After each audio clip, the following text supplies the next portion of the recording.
Friends, welcome back to my YouTube channel. ಇವತ್ತಿನ ವಿಡಿಯೋದಲ್ಲಿ RRBಯ section controller ಹುದ್ದೆಗಳ ಬಗ್ಗೆ ಈ ವಿಡಿಯೋದಲ್ಲಿ ಮಾಹಿತಿ ಕೊಡ್ತಾ ಹೋಗ್ತೇನೆ. ನೀವೇನಾದ್ರೂ ಹೊಸಬ್ರಾಗಿದ್ದರೆ ನಮ್ಮ ಚಾನಲ್ನ ಲೈಕ್ ಮಾಡಿ, ಶೇರ್ ಮಾಡಿ, ಸಬ್ಸ್ಕ್ರೈಬ್ ಮಾಡಿ. ಈ RRBಯ ಅಪ್ಲಿಕೇಶನ್ ಬಂದ್ಬಿಟ್ಟು ಆನ್ಲೈನ್ ಅಪ್ಲಿಕೇಶನ್ ಬಂದ್ಬಿಟ್ಟು 15/9/2025ರಿಂದ ನೀವು 14/10/2025 ಒಳಗಡೆ ನೀವು ಆನ್ಲೈನ್ ಅಪ್ಲಿಕೇಶನ್ನ ಸಲ್ಲಿಸಬಹುದು. ಇಲ್ಲಿ ನೀವು ಲಾಸ್ಟ್ ಡೇಟ್ ಬಂದ್ಬಿಟ್ಟು ಪೇಮೆಂಟ್ನ ಅಪ್ಲಿಕೇಶನ್ ಪೇಮೆಂಟ್ ಬಂದ್ಬಿಟ್ಟು 16/10/2025 ಒಳಗಡೆ ನೀವು ಪೇಮೆಂಟ್ ಮಾಡಬೇಕಾಗತ್ತೆ. ನೀವೇನಾದರೂ ಆನ್ಲೈನ್ ಅಪ್ಲಿಕೇಶನ್ ತಪ್ಪಾಕಿದ್ರೆ ಕರೆಕ್ಷನ್ ಬಂದ್ಬಿಟ್ಟು 17/10/2025ರಿಂದ 26/10/2025 ಒಳಗಡೆ ನೀವು ಕರೆಕ್ಷನ್ ನ ಮಾಡಬಹುದು.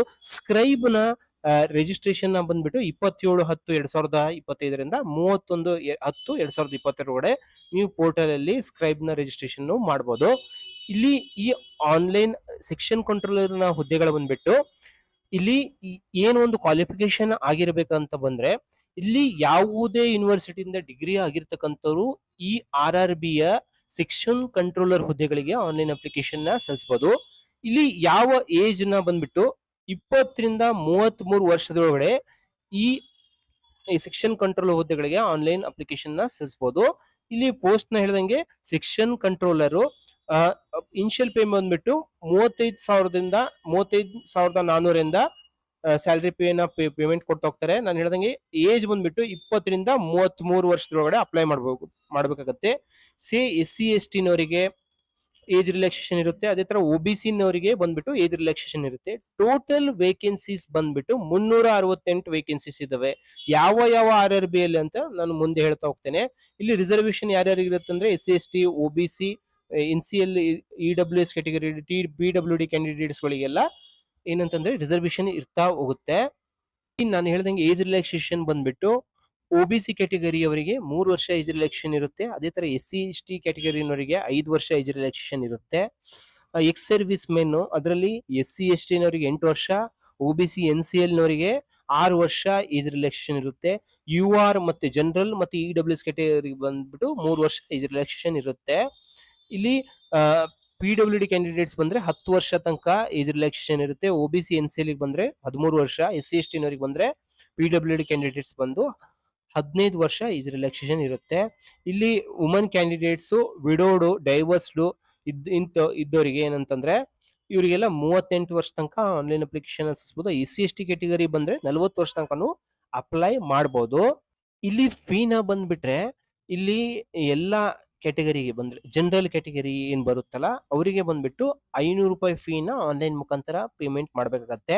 ಇಲ್ಲಿ ನೀವು ಫಸ್ಟ್ ಸ್ಟೇಜ್ CBT ನ ಎಂಟ್ರಿ ಮಾಡಿದ್ರೆ ನಿಮ್ಮ ಬ್ಯಾಂಕಿಗೆ ಏನಂತಂದ್ರೆ 400 ರೂಪಾಯಿ ಅಮೌಂಟ್ ರಿಫಂಡ್ ಆಗ್ತಾ ಹೋಗುತ್ತೆ. ಅದೇ ತರ ಫಿಮೇಲ್ ಕ್ಯಾಂಡಿಡೇಟ್ಸ್ಗೆ, ಟ್ರಾನ್ಸ್ಜೆಂಡರ್ ಮತ್ತೆ ಎಕ್ಸ್ ಸರ್ವಿಸ್ ಮ್ಯಾನ್ ಕ್ಯಾಂಡಿಡೇಟ್ಸ್ಗೆ, SC ST ಮೈನಾರಿಟಿ ಕ್ಯಾಂಡಿಡೇಟ್ಸ್ಗೆ, EWS ಕ್ಯಾಟಗರಿಯವರಿಗೆ, PWD ಕ್ಯಾಂಡಿಡೇಟ್ಸ್ ಬಂದ್ಬಿಟ್ಟು 250 ರೂಪಾಯಿ ಫೀನ ಪೇಮೆಂಟ್ ಮಾಡಬೇಕಾಗತ್ತೆ. ಅವ್ರಿಗೂ ಏನಂತಂದ್ರೆ ಫಸ್ಟ್ ಸ್ಟೇಜ್ CBT ಎಕ್ಸಾಮ್ ಬರೆದ್ರೆ 250 ರೂಪಾಯಿ ರೀಫಂಡ್ ಅವರ ಬ್ಯಾಂಕ್ ಡಿಡಕ್ಟಿಂಗ್ ಚಾರ್ಜಸ್ ಎಲ್ಲ ಡಿಡಕ್ಟ್ ಆಗಿ ನಿಮ್ಗೆ 250 ರೂಪಾಯಿನಲ್ಲಿ ಬ್ಯಾಂಕ್ ಚಾರ್ಜಸ್ ಎಲ್ಲ ಡಿಡಕ್ಟ್ ಆಗಿ ನಿಮ್ಗೆ ರಿಫಂಡ್ ಆಗ್ತಾ ಹೋಗುತ್ತೆ. ಈ RRB ಅಲ್ಲಿ ನಿಮ್ಗೆ CBT ಟೆಸ್ಟ್ ಮುಖಾಂತರ ನಿಮ್ಗೆ ಆಯ್ಕೆ ಮಾಡ್ತಾ ಹೋಗ್ತಾರೆ. ಇಲ್ಲಿ 2 ಗಂಟೆಗಳ ಕಾಲ ಎಕ್ಸಾಮ್ ಇರುತ್ತೆ. ಟೋಟಲ್ 120 ನಿಮಿಷ ಎಕ್ಸಾಮ್ ಇರುತ್ತೆ. 100 ಕ್ವಶನ್ಸ್ ಇರ್ತವೆ. ಇಲ್ಲಿ ನೆಗೆಟಿವ್ ವ್ಯಾಲ್ಯೂಯೇಷನ್ ಇರುತ್ತೆ. ನಿಮ್ಗೆ 1/3 ಆಫ್ ದ ಮಾರ್ಕ್ ನಿಮ್ಗೆ ರಾಂಗ್ ಆನ್ಸರ್ಸ್ಗೆ ಡಿಡಕ್ಟ್ ಮಾಡ್ತಾ ಹೋಗ್ತಾರೆ. ಇಲ್ಲಿ ಮಲ್ಟಿಪಲ್ ಶಿಫ್ಟ್ ಗಳಲ್ಲಿ ನಿಮ್ಗೆ ಎಕ್ಸಾಮ್ ಮಾಡ್ತಾ ಹೋಗ್ತಾರೆ. ಇಲ್ಲಿ CBTಗೆ ಎಕ್ಸಾಮಿಗೆ ಬಂದ್ಬಿಟ್ಟು ನಿಮ್ಗೆ ಯಾವ ತರದ ಸಿಲೆಬಸ್ ಇರುತ್ತೆ ಅಂತ ನೀವು ನೋಡ್ಬೋದು.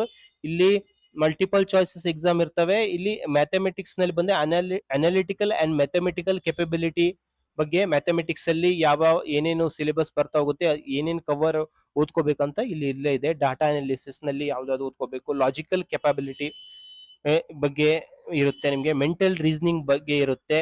ನೆಕ್ಸ್ಟ್ ನಾನು ಹೇಳ್ದಂಗೆ ಇಲ್ಲಿ ಎಕ್ಸಾಮ್ ಡ್ಯೂರೇಷನ್ ಬಂದ್ಬಿಟ್ಟು 2 ಗಂಟೆ ಇರುತ್ತೆ. ಇಲ್ಲಿ ಅನಾಲಿಟಿಕಲ್ ಅಂಡ್ ಮ್ಯಾಥಮೆಟಿಕಲ್ ಕೆಪಬಿಲಿಟಿ ಬಂದು 60 ಮಾರ್ಕ್ಸ್ ಇರುತ್ತೆ ಕ್ವಶನ್. ಮತ್ತೆ ಇಲ್ಲಿ ಲಾಜಿಕಲ್ ಕೆಪಬಿಲಿಟಿ ಬಂದ್ಬಿಟ್ಟು 20 ಮಾರ್ಕ್ಸ್ ಇರುತ್ತೆ. ಮೆಂಟಲ್ ರೀಸನಿಂಗ್ ಬಂದ್ಬಿಟ್ಟು 20 ಮಾರ್ಕ್ಸ್ ಇರುತ್ತೆ. ಟೋಟಲ್ ಬಂದ್ಬಿಟ್ಟು 100 ಮಾರ್ಕ್ಸಿಗೆ ನಿಮ್ಗೆ ಎಕ್ಸಾಮ್ ಇರ್ತಾ ಹೋಗುತ್ತೆ ಸ್ಟೇಜ್ 1 ಅಲ್ಲಿ. ಝೋನ್ ವೈಸ್ ವೇಕೆನ್ಸಿನ ನೋಡಿದ್ರೆ ಯಾವ RRB ಅಲ್ಲಿ ಎಷ್ಟೆಷ್ಟು ವೇಕೆನ್ಸಿ ಇದೆ ಅಂತ ನೋಡ್ಬೋದು ನೀವು. ಅಹಮದಾಬಾದ್ ಅಲ್ಲಿ ಜನರಲ್ನವರಿಗೆ 7 ವೇಕೆನ್ಸೀಸ್, SC ನವರಿಗೆ ಎಷ್ಟು ವೇಕೆನ್ಸೀಸ್ ಇದೆ, ST ನವರಿಗೆ, OBC ನವರಿಗೆ ಎಷ್ಟಿದೆ, EWS ನವರಿಗೆ ಎಷ್ಟಿದೆ ಅಂತಂದು ನೀವು ನೋಡ್ಬೋದು. ಇಲ್ಲಿ ಟೋಟಲ್ ಅಹಮದಾಬಾದ್ RRB ಅಲ್ಲಿ 15 ವೇಕೆನ್ಸೀಸ್ ಇದಾವೆ. ನೀವು ಹೆಚ್ಚಿಗೆ ಯಾವ ಒಂದು ಝೋನ್ ಅಲ್ಲಿ ಅಪ್ಲೈ ಮಾಡ್ತೀರಾ, ಎಷ್ಟು ವೇಕೆನ್ಸೀಸ್ ನೋಡ್ಕೋಬೇಕಾಗತ್ತೆ. ನೀವು ಅಪ್ಲೈ ಮಾಡೋಕ್ಕಿಂತ ಮುಂಚೆ ಇಲ್ಲಿ ನಮ್ಮ ಬೆಂಗಳೂರು ಡಿವಿಷನ್ ಅಲ್ಲಿ ಬಂದ್ರೆ ಸೌತ್ ವೆಸ್ಟರ್ನ್ ರೈಲ್ವೆ ಝೋನ್ ಬರುತ್ತೆ ನಮ್ದು. ಇಲ್ಲಿ ಜನರಲ್ನವರಿಗೆ 11 ವೇಕೆನ್ಸೀಸ್ ಇದಾವೆ, SC ನವರಿಗೆ 3 ವೇಕೆನ್ಸೀಸ್, ST ನಲ್ಲಿ 2 ವೇಕೆನ್ಸೀಸ್, OBC ಬಂದು 5 ವೇಕೆನ್ಸೀಸ್, EWS ಬಂದು 3 ವೇಕೆನ್ಸೀಸ್ ಇದಾವೆ. ಟೋಟಲ್ 24 ವೇಕೆನ್ಸೀಸ್ ಇದಾವೆ. ಇಲ್ಲಿ ಬಂದ್ಬಿಟ್ಟು ಟೋಟಲ್ ಪೋಸ್ಟ್ ಬಂದ್ಬಿಟ್ಟು 24 ಪೋಸ್ಟ್ಗಳಿದಾವೆ ಈ ನಮ್ಮ ಬೆಂಗಳೂರು RRB ಅಲ್ಲಿ. ಇದೇ ತರ ನೀವು ಯಾವುದೇ ಒಂದು RRB ಅಲ್ಲಿ ಹೆಚ್ಚಿಗೆ ವೇಕೆನ್ಸೀಸ್ ಇದಾವಲ್ಲ, ಅಲ್ಲೂ ನೀವು ಅಪ್ಲೈ ಮಾಡಬಹುದು. ಇಲ್ಲಿ ನೋಡ್ಬೋದು ನೀವು ಟೋಟಲ್ ವೇಕೆನ್ಸೀಸ್ ಬಂದ್ಬಿಟ್ಟು 368 ವೇಕೆನ್ಸೀಸ್ ಇದೆ. ಈ ವೆಬ್ಸೈಟ್ ಲಿಂಕ್ ನಾನು ನನ್ನ ವಿಡಿಯೋ ಡಿಸ್ಕ್ರಿಪ್ಷನ್ ಕೊಟ್ಟಿರ್ತೀನಿ.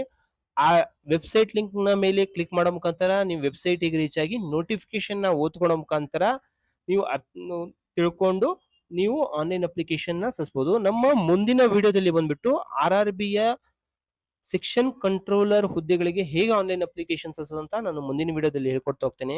ನೀವೇನಾದ್ರೂ ಹೊಸಬರಾಗಿದ್ರೆ ನಮ್ಮ ಚಾನೆಲ್ ನ ಲೈಕ್ ಮಾಡಿ, ಶೇರ್ ಮಾಡಿ, ಸಬ್ಸ್ಕ್ರೈಬ್ ಮಾಡಿ. Thank you.